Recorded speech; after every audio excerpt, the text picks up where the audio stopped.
Thierry Breton, Bruno Le Maire, Dominique de Villepin, Elisabeth Borne, Alexis Kohler, Emmanuel Macron.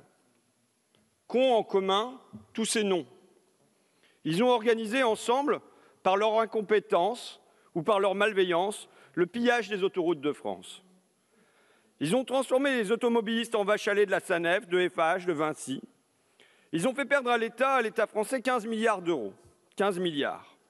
Qu'on imagine le salarié, le cadre, la caissière, qui fait perdre à sa boîte 10 000 euros, 100 000 euros, par mois, juste un beefsteak, même un stylo à papier, même juste un bon d'achat.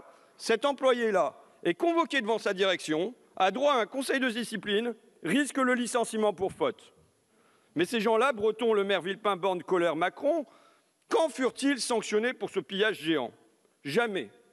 Quand furent-ils poussés devant une arène, un tribunal, pour se justifier, s'expliquer? Jamais. Quand a-t-on prélevé sur leur compte en banque des millions pour réparer leurs fautes? Jamais. Au contraire, le plus formidable, le plus extraordinaire, c'est que depuis, ils ont obtenu une promotion. Les uns sont devenus ministres, ou commissaires européens, ou secrétaire général de l'Élysée, ou carrément président. Ils ont dilapidé l'argent public, ils y ont mal veillé, et pourtant, on leur a laissé le carnet de chèques.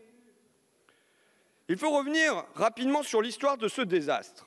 C'est de Bercy, du ministère de l'économie, qu'est partie cette idée sublime, comme ironise Jean-Pierre Raffarin, privatiser les autoroutes.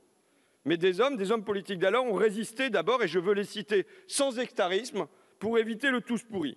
Gilles de Robien, ancien maire d'Amiens, à l'époque ministre des Transports, raconte: chaque ministre des Finances me reçoit, avec à ses côtés toujours le même conseiller, partisan de la privatisation des autoroutes. On m'explique qu'il faut vendre les autoroutes, parce que ça fera baisser la dette de l'État.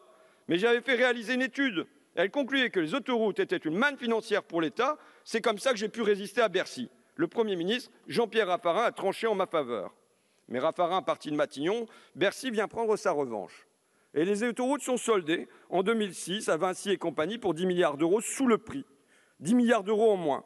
Et les dividendes pleuvent sur les actionnaires. C'est la première gabegie venue de la droite, dénoncée par des rapports, contrairement à votre déni, monsieur le ministre, des rapports de la Cour des comptes, des rapports du Sénat, des rapports de l'Assemblée, sur, je cite, la rentabilité exceptionnelle des autoroutes, assimilable, je cite toujours, à une rente. Que va faire la gauche alors à son retour au ministère?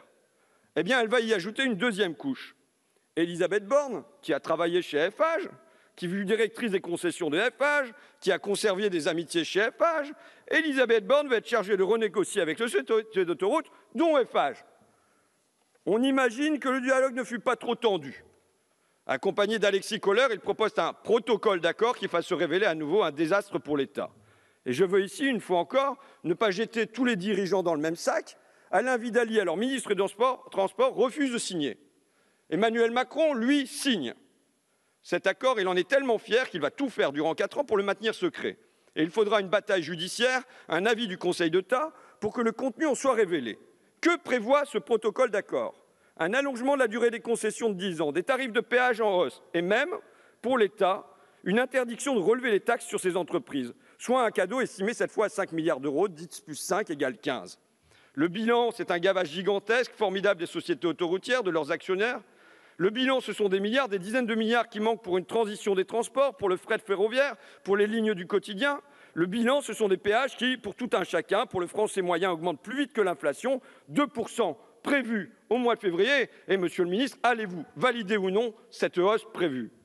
Alors, que peut-on faire? Rien, on nous répond. Avec ce contrat, l'État s'est lié les mains. Et d'ailleurs, vous nous dites que vous refusez notre solution, mais monsieur le ministre, vous n'avez proposé aucune solution. Et je le vois trop derrière vos airs navrés, on ne peut rien faire, derrière vos faux regrets. Je l'aperçois trop encore votre complicité.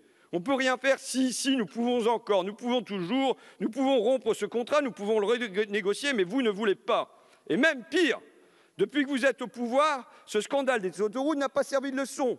Vous avez poursuivi la grande braderie, vous avez livré aux financiers nos trésors nationaux, la Française des Jeux, les aéroports, Engie, et même, vous permettez désormais que des routes nationales soient privatisées, vous en ouvrez la possibilité, une à une, vous offrez à vos amis les poules aux œufs d'or. En vous finançant, les riches, les actionnaires n'ont pas fait un don, ils ont fait un investissement, et j'espère que les Françaises, les Français ne confieront plus le pouvoir à des hommes qui font le choix de l'argent plutôt que des gens.